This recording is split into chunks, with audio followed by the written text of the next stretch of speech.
Selamat Natal Bapak Ibu Saudara-saudara. Setelah 1 bulan kita membicarakan tentang waiting in faith.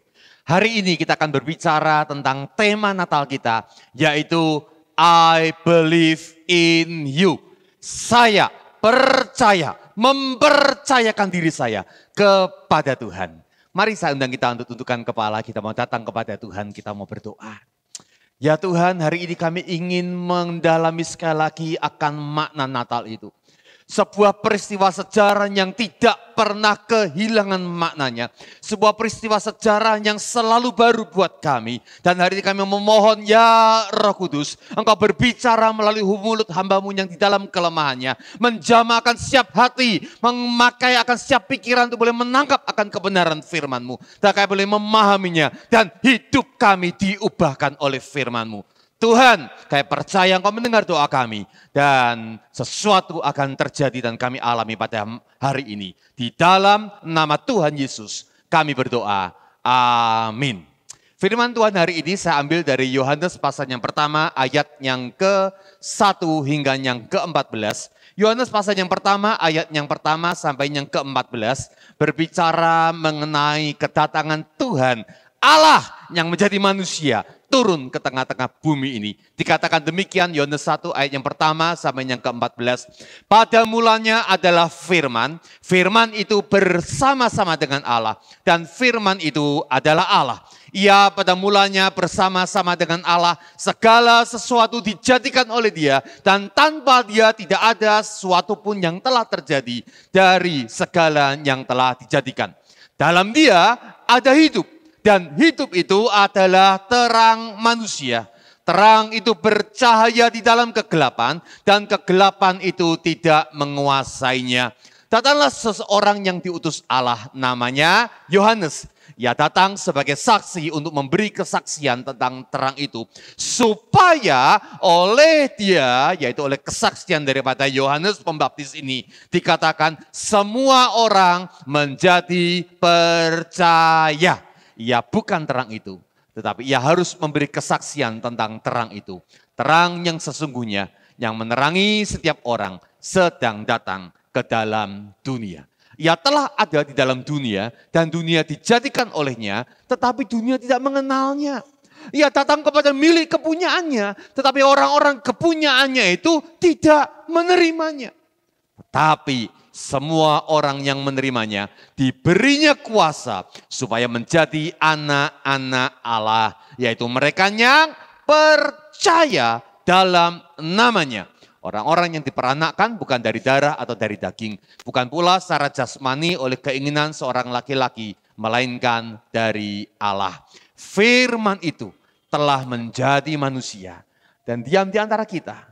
Dan kita telah melihat kemuliaannya. Yaitu kemuliaan yang diberikan kepadanya sebagai anak tunggal Bapa, penuh kasih karunia dan kebenaran. Pada tanggal 21 Juli 1969, diingat sebagai sebuah tanggal yang bersejarah. Karena itu adalah tanggal di mana Neil Armstrong, manusia yang pertama kali menginjakkan kaki ke permukaan bulan. Tepat sebelum turun dari pesawat Apollo, di tangga sebelum kaki kirinya melangkah menginjak akan permukaan bulan itu. Ia berkata demikian. That is one small step for a man, one giant leap for mankind. Ini hanya satu langkah kecil bagi seorang manusia, namun sebuah lompatan besar bagi umat manusia. Saudara, kata-kata ini demikian terkenal dan dicatat, saudara-saudara, dikutip oleh berbagai orang, bahkan presiden-presiden yang terkenal. Namun Armstrong terlalu sembrono.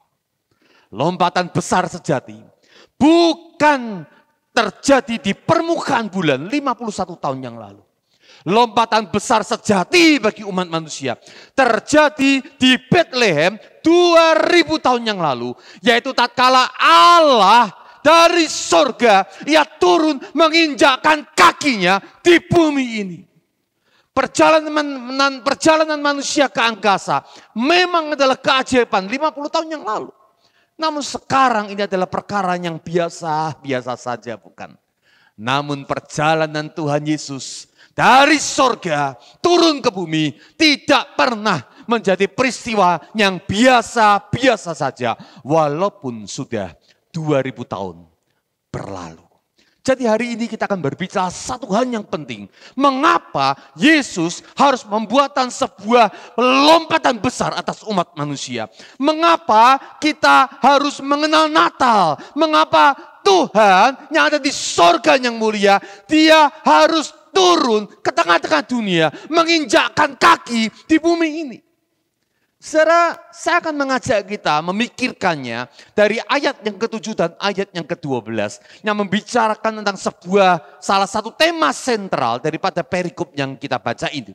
Dikatakan pada ayat yang ke-7, saya akan ulangi buat Anda semuanya, dikatakan demikian. Yohanes Pembaptis dikatakan datang sebagai saksi untuk memberi kesaksian tentang terang itu. Supaya, kalau Anda bawa Alkitab boleh baca bersama dengan saya. Oleh dia semua orang menjadi percaya. Saya ulangi. Ayat ini mengatakan bahwa Yesus datang ke dunia dan Yohanes Pembaptis memberikan kesaksian. Kesaksian itu supaya semua orang. Coba lihat kanan kiri Anda kalau Anda bersama dengan seseorang. Kalau orang itu adalah termasuk jenis manusia, itu berarti termasuk orang yang harus percaya kepada Tuhan Yesus. Ayat 12. Tetapi semua orang yang menerimanya diberinya kuasa supaya menjadi anak-anak Allah, yaitu mereka yang percaya dalam namanya. Mengapa manusia harus percaya kepada Tuhan Yesus?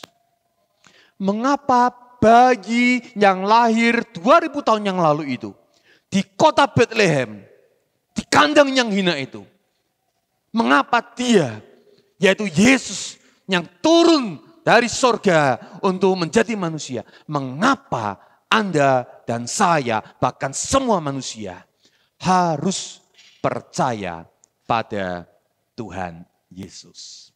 Saudara, saya sempat menyelidik akan beberapa khotbah yang saya biasa dengar. Dan saya yakin Anda juga sering berbicara, mendengar. Ya mengapa kita membutuhkan Allah, mengapa Tuhan harus datang ke dunia. Dan biasanya jawabannya berputar karena ya kan manusia itu lemah, tantangan dunia ini demikian berat. Kita nggak punya kekuatan untuk menghadapi persoalan demi persoalan. Makanya kita perlu Tuhan.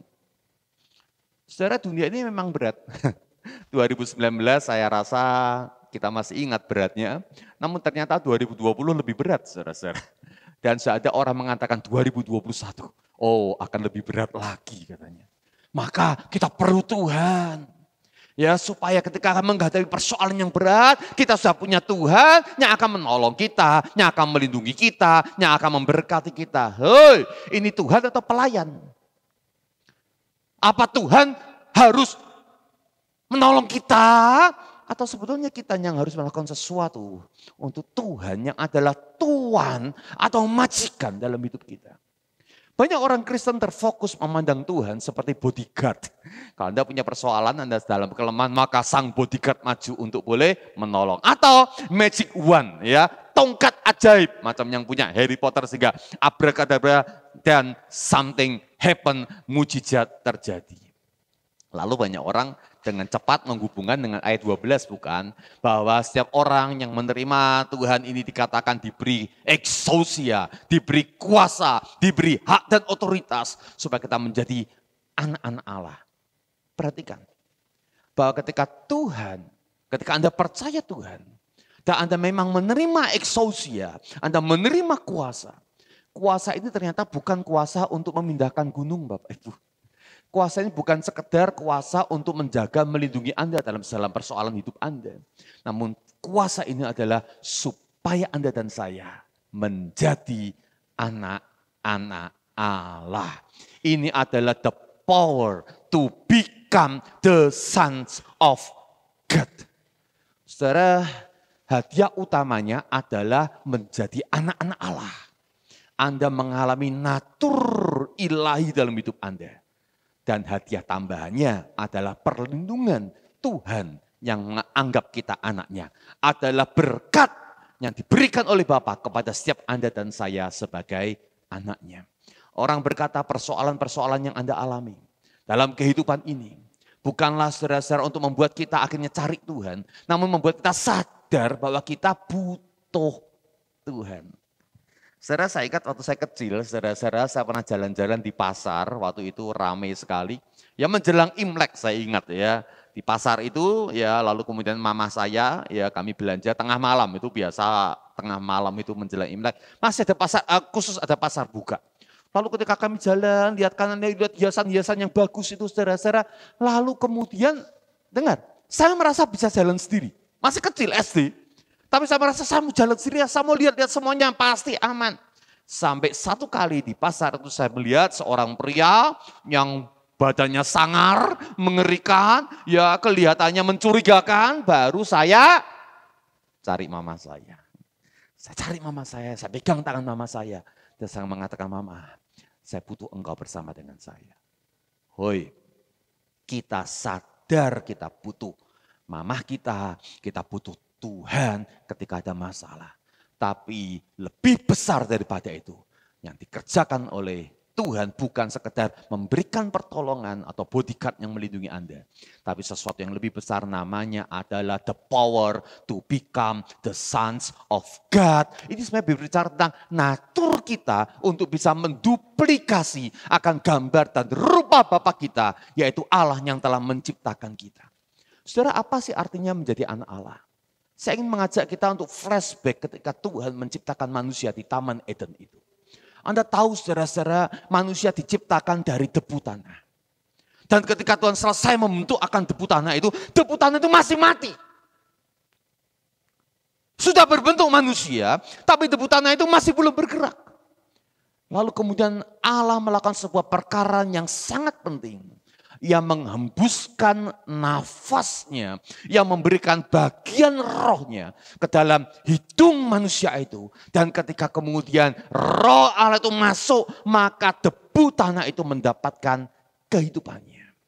Itu berarti manusia itu pada esensinya adalah spiritual being. Manusia itu pada esensinya adalah makhluk rohani. Kita itu punya kekekalan. Anda dan saya tidak bisa mati rohnya.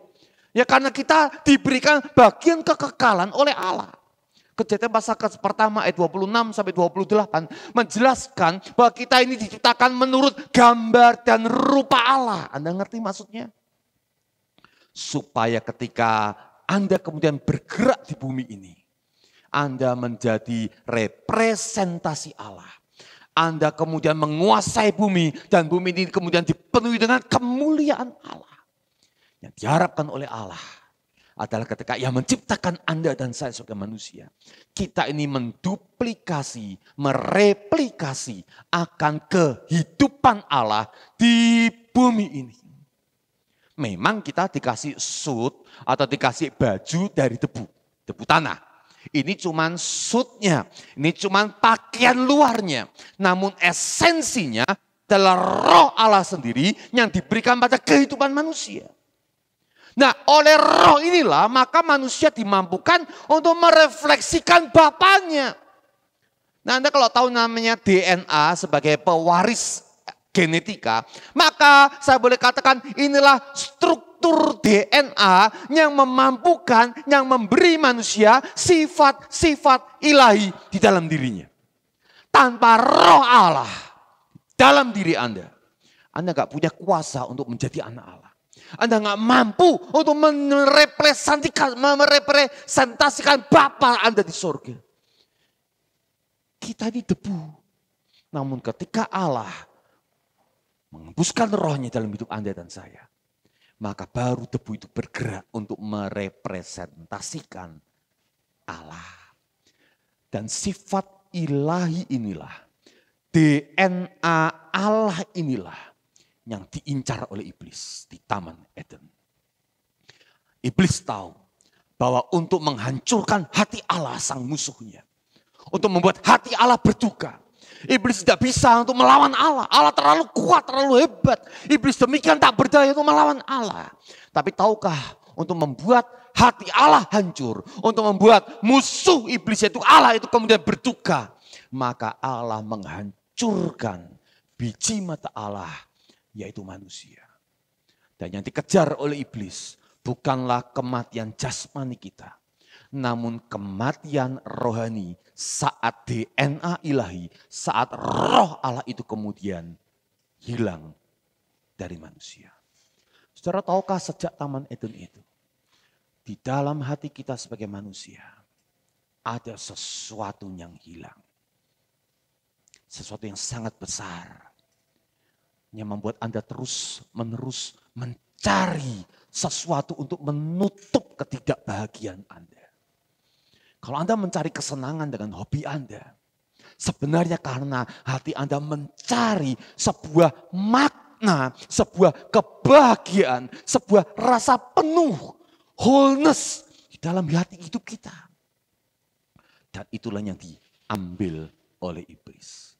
Sejak manusia jatuh dalam dosa, Tuhan telah memberikan peringatan. Anda lihat nanti di Kejadian 2 ayat yang ke-17. Sekali-kali kamu makan buah ini, engkau pasti mati. Saudara, firman Allah tak pernah salah, bukan? Namun mengapa Adam dan Hawa setelah dia memakan akan buah pengetahuan dan baik jahat itu, dia masih hidup? Nah, jawabannya sederhana. Jasmaninya memang hidup. Jasmani yang terbuat dari debu dan tanah itu memang masih bergerak. Tapi hari itu roh manusia mati. Apa artinya debu dan tanah kalau tidak ada roh Allah? Nampaknya hidup, padahal di dalam lubuk jiwanya kematian yang merajalela. Efesus pasal 2 ayat yang pertama sampai yang kelima, saudara-saudara, Paulus berkata demikian. Kamu dahulu sudah mati. Ini adalah sebuah fakta yang disampaikan oleh Paulus. Bahwa hidup Anda dan saya dan semua manusia di bumi ini, keturunan Adam, ada roh yang mati. Kamu dahulu sudah mati karena pelanggaran-pelanggaran dan dosa-dosamu. Kamu hidup di dalamnya karena kamu mengikuti jalan dunia ini. Perhatikan, kita gak punya kuasa untuk boleh hidup secara benar, merefleksikan kasih Allah, merefleksikan kebenaran Allah, merefleksikan kemuliaan Allah. Dan kita sebaliknya justru merefleksikan cara hidup dunia. Kita justru dibawa di dalam cara hidup yang buruk, yang najis, yang kotor. Kamu mentaati penguasa kerajaan angkasa, ayat 2 dari Efesus pasal 2. Yaitu roh yang sekarang sedang bekerja di antara orang-orang durhaka. Banyak kedurhakaan bukan hari ini. Anak yang durhaka pada orang banyak. Rakyat yang durhaka pada pemerintahnya. Karena pemerintah juga kadang-kadang tidak setia kepada janji jabatannya. Saling mendurhakai. Kamu hidup di dalam hawa nafsu daging dan menurut kehendak daging dan pikiran yang jahat. Apa ini? Ini adalah kita, saudara. Hidup dalam kedagingan. Kita mengejar akan kesenangan daging yang semakin kita kejar seperti air laut membuat kita justru semakin haus, semakin haus. Seorang yang suka akan pornografi dapatkan satu bukannya dia puas, dia pengen cari yang lebih lagi, cari yang lebih lagi. Seorang yang sudah punya kekayaan dunia, tapi karena dia terus mencari, tidak pernah puas sampai akhirnya dia tenggelam di dalam kekayaan duniawi. Pada dasarnya Efesus pasal yang kedua dilanjutkan. Kita adalah orang-orang yang harus dimurkai. Tapi Allah yang kaya dengan rahmat. Oleh karena kasihnya yang besar yang dilimpahkannya kepada kita. Telah menghidupkan kita. Halo, apa artinya menghidupkan? Dulu mati. Bersama-sama dengan Kristus. Sekalipun kita telah mati oleh kesalahan-kesalahan kita. Oleh kasih karunia. Kamu diselamatkan. Haleluya. Ini artinya keselamatan. Bahwa kita yang sudah mati rohaninya. Kita sudah kehilangan DNA ilahi di dalam diri kita. Kita nggak mampu lagi untuk merefleksikan gambar dan rupa Allah. Ketika Anda dan saya percaya kepada Yesus. Dan hanya jika Anda dan saya percaya kepada Yesus. Maka roh kita dihidupkan kembali. Efesus 2 ayat yang kelima, bagian yang barusan kita baca. Yang memampukan kita untuk hidup serupa dengan Kristus. Saudara-saudara. Anda tahu bahwa dalam beberapa bulan yang lalu saya membuat sebuah seri PA, ya pemahaman Alkitab dari Perjanjian Lama. Dan salah satu hal yang mengganggu kita mungkin adalah ketika kita melihat kelakuan daripada Raja Ahaz. Raja Ahaz ini adalah Raja Israel yang sudah ditolong Tuhan melihat mujizat Tuhan. Namun ketika setelah dia ditolong oleh Tuhan, ia kemudian datang ke kuil temannya. Yang terjadi bukannya dia bersyukur kepada Tuhan Allah Israel. Tapi dia justru bersyukur dan menyembah akan Allah daripada temannya. Kok bisa? Dan lebih gila lagi bahwa Raja Ahaz ini kemudian dia mendirikan mezbah untuk dewa kejijikan daripada Allah temannya ini. Dan untuk menyenangkan dewa yang tidak pernah menolong dia. Ia bawa anaknya sendiri. Dan anaknya kemudian dilempar ke mezbah itu dan mati terbakar hidup-hidup. Tidak ada terima kasihnya kepada Tuhan. Namun justru ia berterima kasih memberi korban kepada dewa kejijikan bangsa Moab. Wah, kita kesel bukan? Mungkin seperti kita kesal, saudara-saudara, kalau kita kenal orang yang pernah menipu uang kita besar-besaran, keselnya luar biasa. Atau Anda kesal ketika melihat seorang yang melakukan sebuah perkosaan misalnya, perkosa anaknya sendiri misalnya. Kita marah, kita kesal, kok bisa ada manusia semacam ini? Dengar, natur yang sama yang ada pada Raja Ahaz, natur yang sama yang ada pada penjina itu, natur yang sama pada orang yang bejat itu adalah natur yang Anda dan saya juga miliki. Kita punya bakat yang sama, namanya bakat berbuat dosa tanpa Tuhan. Cuman bedanya ada orang yang punya kesempatan untuk membuai dosanya. Ada orang yang gak punya kesempatan atau masih takut-takut untuk membuai dosanya. Tapi pikirannya sudah ada tuh. Ya, perasaannya sudah kepikiran tuh. Wah, tuh kalau ada kesempatan saya mau melakukan dosa. Jadi saudara-saudara, tanpa Tuhan manusia ini mati rohnya. Seperti zombie. Bergerak tapi gak punya soul. Gak punya perasaan dan hati. Kejadian 2 ayat 17 menjelaskan saudara-saudara. Bahwa ketika nafas Allah itu dimasukkan ke dalam debu tanah itu. Maka barulah saat itu terjadi yang namanya living soul. Maka jiwanya hidup. Ketika roh Allah itu diambil saat manusia pertama jatuh dalam dosa. Maka terjadilah yang namanya a deadly soul. Jiwa yang mati. Dan itulah yang dikerjakan Tuhan. Tuhan 2000 tahun yang lalu di dalam peristiwa Natal. Ia datang membuat sebuah lompatan sejarah yang besar. Ia datang dari sorga ke tengah-tengah dunia ini. Untuk boleh mencari manusia yang terhilang itu. Orang-orang yang ada di dunia berkeriapan di permukaan bumi dengan roh yang kosong. Untuk kemudian barang siapa yang percaya kepada Tuhan Yesus. Demikian kata Yohanes Pembaptis. Supaya semua orang dia percaya kepada Tuhan Yesus. Karena ketika dia percaya kepada Tuhan. Halo, rohnya dibangkitkan. DNA, gambar dan rupa Allah itu kemudian kembali mulai mereproduksi sifat-sifat ilahi yang kudus, yang penuh kebenaran, yang membawa kemuliaan, yang menjadi berkat bukannya mengambil berkat pada orang-orang di sekelilingnya. Inilah yang disebut di dalam Yohanes pasal yang pertama ini dengan istilah hidup sejati. Saya akan bacakan ayat yang keempat dikatakan dalam dia ada hidup. Nah, kata hidup ini penting. Anda boleh kasih catatan di sana, akan saya jelaskan sebentar. Dalam dia ada hidup dan hidup itu adalah terang manusia. Saudara, hidup ini menggunakan kata yang khas yaitu zoe bahasa Yunaninya. Dan zoe ini adalah kontras daripada hidup bios. C.S. Lewis dalam bukunya Mere Christianity atau orang Kristen yang biasanya. Dia menjelaskan, bios adalah sebuah kehidupan secara biologi, yaitu memenuhi tanda-tanda kehidupan. Ya, dia napas, dia perlu makan, dia bisa bergerak, ya ada 7 tanda kehidupan, nah itu namanya bios. Namun zoe adalah kehidupan jenis yang lain, yaitu kehidupan yang muncul atau bersumber dari roh yang ada di dalam soul kita, yang ada jauh di dalam lubuk hati kita. Sebuah kehidupan yang diberikan Tuhan saat engkau dan saya percaya Yesus. Dan kita mengalami yang namanya lahir baru. Ada hidup ilahi yang kembali bergerak di dalam hidup Anda dan saya. Saudara-saudara, apakah hati kita kosong? Mungkin kita belum sungguh-sungguh percaya dan kita belum mengalami apa artinya Zoe. Hidup yang bermakna, lahir baru itu. Kalau Anda saudara-saudara adalah orang yang pernah mengalami Zoe ini.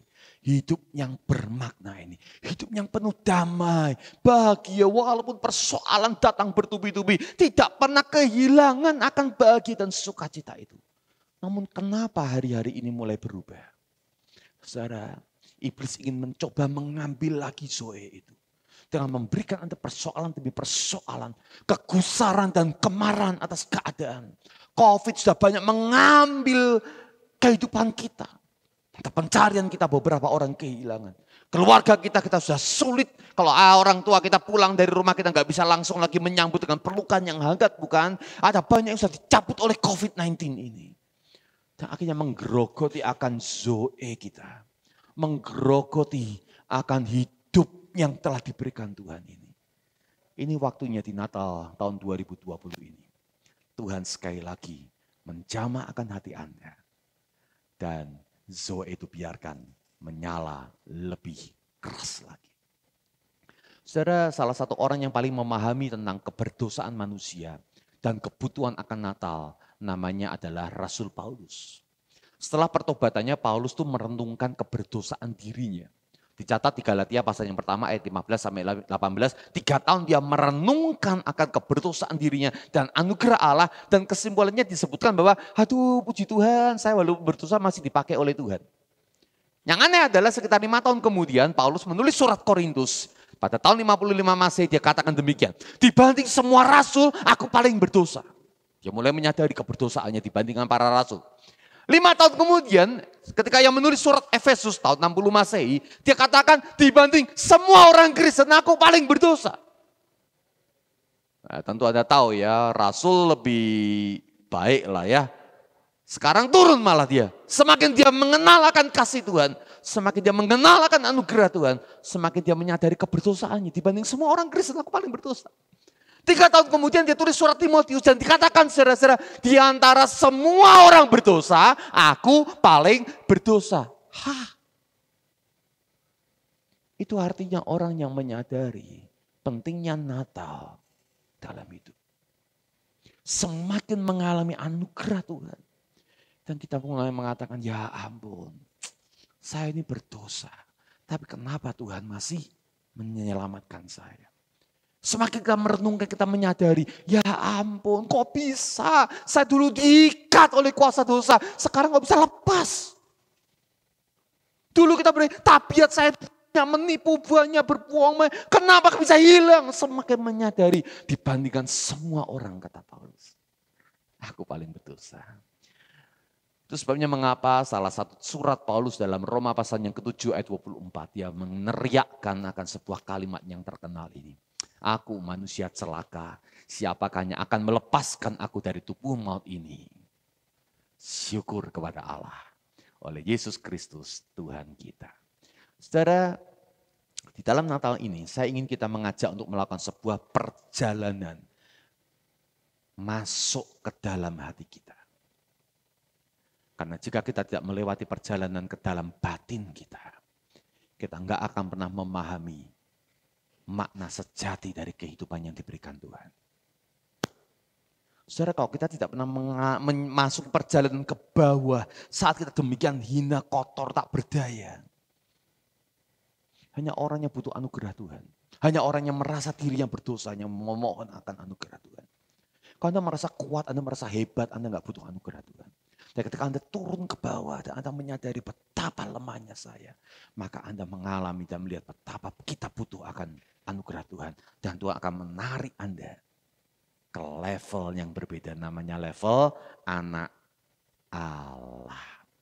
Saudara-saudara, kita sudah mengerti sekarang mengapa manusia harus mempercayai Tuhan. Mari kita lanjutkan. Bagaimana cara kita percaya kepada Tuhan? Apa artinya percaya?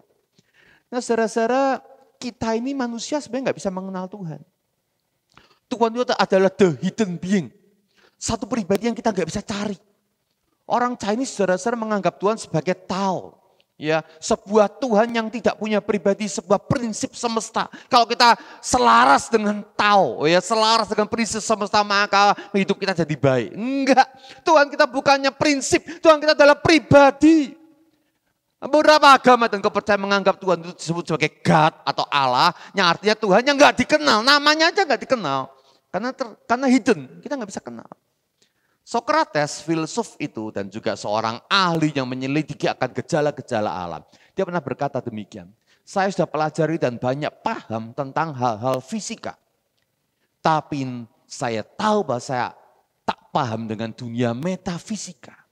Karena memang Allah nggak bisa ditemui kalau bukan Allah sendiri yang datang kepada manusia. Saya akan mengajak kita memberikan rumus untuk percaya, saudara-saudara. Bagaimana percaya kepada Tuhan? Supaya Anda dan saya memiliki Zoe itu. Bagaimana? Sederhana. Rumusnya percaya itu adalah memahami firman dan mengalami hubungan dengan Tuhan. Saya ulang. Rumus iman yang hidup adalah memahami firman dan mengalami hubungan dengan Tuhan. Saudara-saudara enggak cukup saudara-saudara cuma sekedar tahu. Ini bukan persetujuan pikiran. Ini adalah pemahaman. Saudara-saudara, kalau Anda lihat kolam ada air, Anda tahu bahwa manusia kalau masuk ke kolam itu bisa kecemplung dan tenggelam. Tapi Anda juga tahu beberapa orang berhasil untuk tetap terapung ketika dia berenang. Nah, iman saudara-saudara bukan sekedar tahu dan setuju iya memang bisa tenggelam, tapi kalau kamu cukup bergerak kamu bisa terapung. Iman itu adalah kita mengalami. Ya, bahwa ketika masuk ke sana lalu Anda bergerak Anda bisa terapung saudara-saudara. Anda perlu masuk ke kolam itu. Iman selalu punya landasan dan landasan itu adalah firman. Saya akan fokus pada ayat yang ke-14 sekarang. Dikatakan firman itu telah menjadi manusia dan diam di antara kita.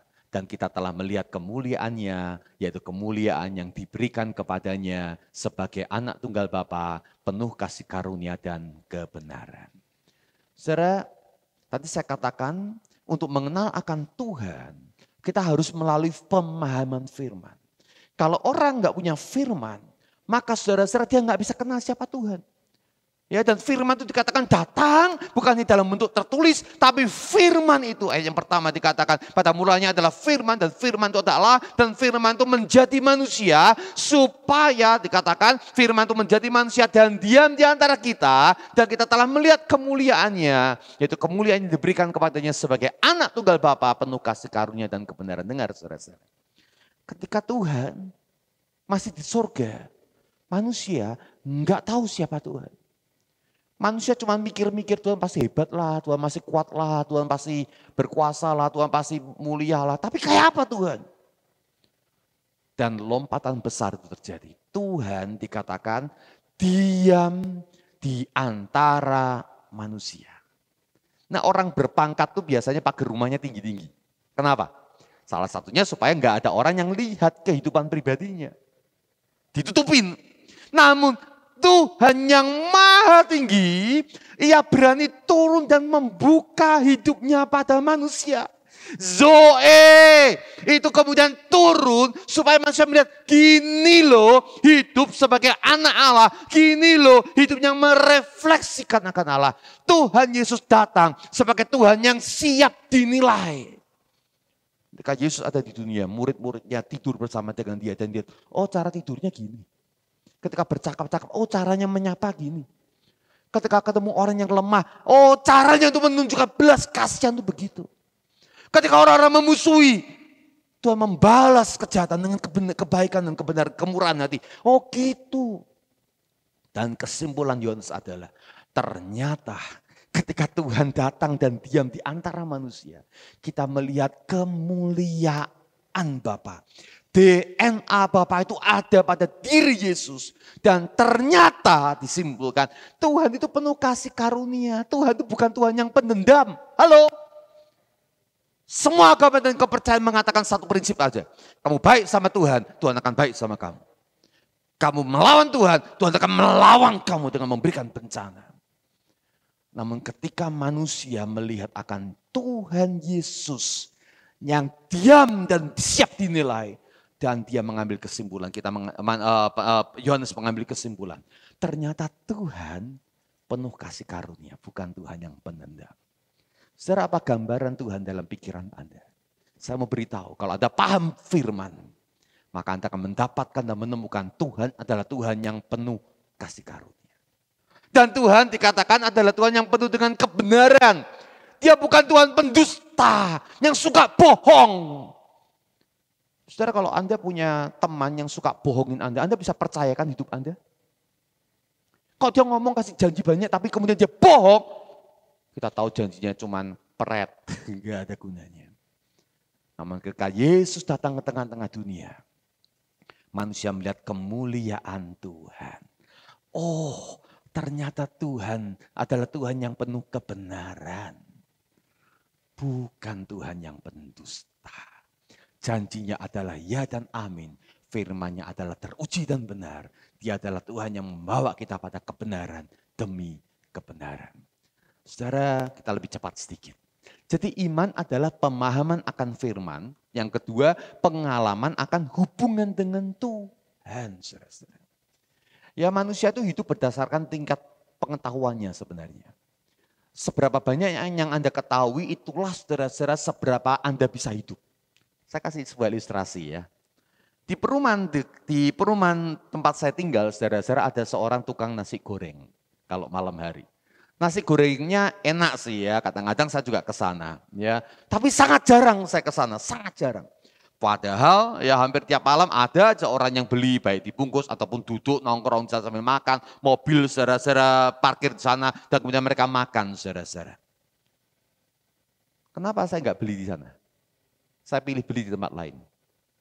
Karena saya tingkat pengetahuannya beda dengan orang-orang di perumahan itu. Saudara, saya sering kali melihat si tukang nasi goreng sambil goreng, sambil dia ngoceh.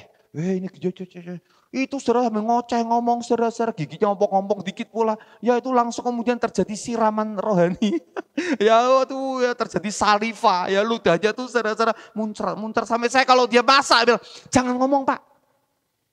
Ya goreng-goreng aja. Dan karena itu, karena tingkat pemahaman saya berbeda dengan tingkat pemahaman teman-teman di perumahan. Saya putuskan untuk gak makan di sana.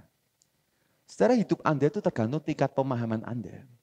Semakin Anda kenal akan firman, semakin Anda kenal akan Tuhan, dan semakin Anda bisa mempercayakan diri pada Tuhan. Makanya hari ini saudara-saudara saya dorong Anda dan tahun depan kita akan banyak berbicara. Makanya kita harus baca kitab suci, benar-benar suci. Makanya kita harus baca firman Tuhan yang benar-benar dari Tuhan. Makanya kita harus belajar caranya memahami firman. Bukan sekedar ikut-ikutan dan akhirnya ngaco karena kita nggak kenal akan firman. Dan saudara-saudara ketika Anda kenal firman, maka Anda mulai hidupi firman itu. Dan Anda akan mengalami zoe. Saudara tahu nggak sulitnya orang cari pinjaman uang, cari utangan. Nah saya beritahu ya, semakin Anda dipercaya, semakin orang gampang ngasih utang. Semakin Anda saudara-saudara hidupnya sulit, ya hidupnya apa nggak bisa dipercaya, hubungannya saudara-saudara nggak terlalu dekat, nggak bisa dikasih pinjaman. Jadi saudara-saudara, orang ini untuk mempercayakan duitnya sama Anda aja dia harus punya hubungannya baik dan punya kepercayaan. Saudara, bagaimana Anda bisa percaya Tuhan? Semakin percayakan hidup Anda pada Tuhan. Miliki hubungan dengan bayi Natal itu. Miliki hubungan dengan Tuhan yang telah turun ke tengah-tengah dunia itu. Semakin Anda banyak berdoa, semakin Anda banyak untuk menyerahkan hidup Anda pada Tuhan. Semakin Anda melibatkan Tuhan dalam hidup Anda. Semakin Anda mengalami akan anugerah Tuhan dalam kehidupan kita. Saudara, saat saya kecil, saya melihat orang tua saya hidup dalam iman. Ketika ada persoalan datang kepada Tuhan dan mengalami relasi yang dalam dengan Tuhan. Saat saya beranjak remaja dan dewasa, saya juga mulai belajar hidup dalam iman. Saya mulai mempercayakan hidup saya sama Tuhan. Saya berkata, Tuhan, saya percayakan hidup saya kepadamu. Jesus, I believe in you. Bahkan sampai hari ini, saya terus belajar untuk hidup dalam iman. Menyerahkan hidup saya kepada Tuhan. Jesus, I believe in you. Jangan ulangi peristiwa sejarah ketika manusia menolak Yesus. Natal tahun ini, biarlah engkau belajar untuk membuka hati, mengizinkan Tuhan menjamah akan hidupmu, membuat engkau memiliki akan struktur DNA yang baru yang menjadikan engkau anak Allah. Dan Zoe itu mulai hadir. Dan Anda mulai hidup bertumbuh dalam iman. Dan Anda melihat setiap hari bagaimana imanmu membuahkan hasil di dalam kehidupanmu. Mari kita datang kepada Tuhan, kita berdoa.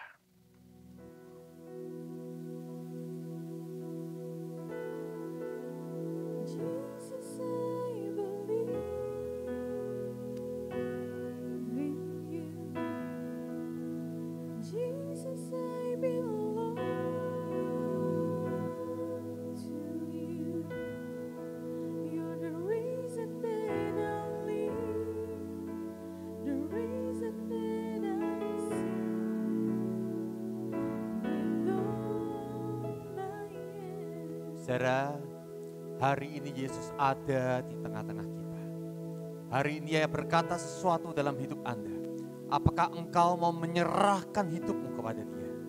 Dan Dia akan memberikan kehidupan yang sama sekali baru. Kehidupan yang penuh makna. Percaya pada Tuhan. Percayakan hidupmu pada Tuhan. Dan Tuhan biarkan Ia yang mengatur dan merenda akan kehidupanmu menjadi kemuliaan buat namanya. Mari naikkan pujian ini bersama-sama dengan pujian yang ada. Dengan sepenuh hatimu katakan.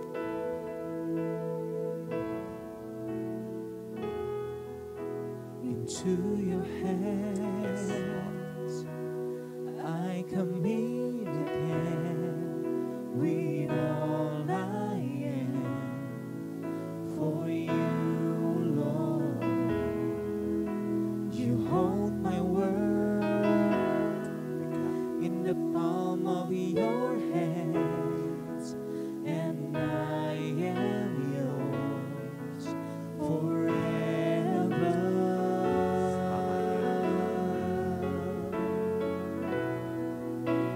Jesus, I believe Katakan Yesus, in you. aku percaya. Jesus, I belong to you. You're the reason that I live, the reason that I sing. Yesus, Aku percaya. Tuhan. Yesus, aku milikmu. Ku hidup karenamu dan hanya untukmu. Ku hidup karenamu dan hanya untukmu. Ku hidup karenamu dan hanya untukmu selamanya. Ini hidup kami Tuhan. Ambil alih hidup kami Tuhan. Kami mau percaya kepadamu Tuhan. Kami mau serahkan hidup kami kepadamu ya Tuhan. Karena kami ini milikmu. Engkau yang empunya hidup kami. Selamanya dan selamanya. Terima kasih